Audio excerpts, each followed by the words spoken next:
And here we are again. One more choke using the lapel, but this time instead of using my lapels, I'm going to use my partner's lapels. Okay. So from the side control position, I often will take this far side lapel out as soon as I'm able.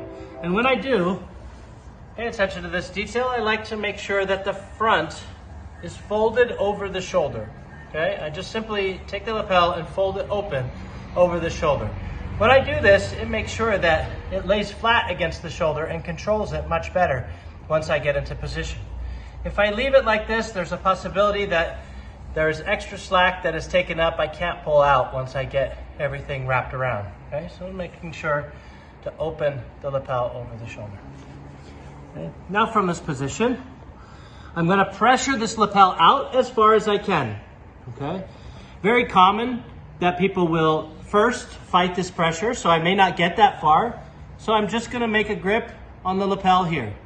Okay, once he feels that he's sufficiently fought off that pressure and it's not going anymore, it's not uncommon that he'll start to lift, pressuring with his elbow.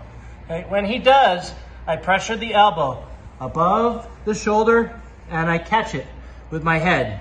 Now I use this to make a very tight grip all the way through, okay, and release as much of the skirt as I can. Okay, this is going to allow this lapel to come all the way underneath. Okay. Once I have this lapel out, there are a number of things that I can do with it. Okay. The pressure right here, if I've gotten it tight enough, sometimes can allow me to apply enough pressure to choke right from there with my shoulder. Okay. Or I can bring this lapel all the way underneath, and now I want to bring this hand to the lapel here. But if I do this and lift up off of him, he's not going to stay there for long. So instead of reaching between me and him, I bring this hand all the way around and reach underneath me and him. This allows me to keep my chest pressure on his chest, okay, transitioning into a shoulder pressure on his ribs while I feed the lapel to this hand with a palm up grip. Okay.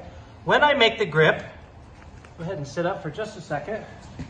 I want to grab only the lapel and not the skirt. I want the skirt free so that I can use it for my secondary grip. Okay. So I grab only the lapel. This way you see the skirt is hanging out. Okay. Now I can make this secondary grip from here. I usually make it right in between the two corners. 1, 2, I make it right in between, wrap it around, and drop my elbow in towards the other one. Okay, from here, I bring his far shoulder up off the ground, bringing my elbows to my ribs, and finishing pressure from there. Okay, one more time. I'm here with my head and arm, okay, and I start to work the lapel out. Okay. If I can, right from here, I'll make that fold over on the front side of the shoulder so that the lapel is flat.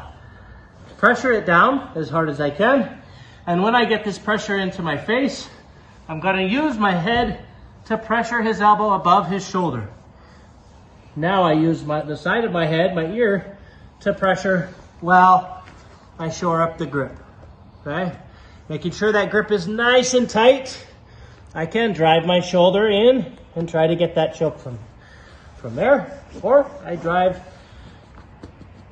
the skirt out from the belt and wrap this all the way around under the neck.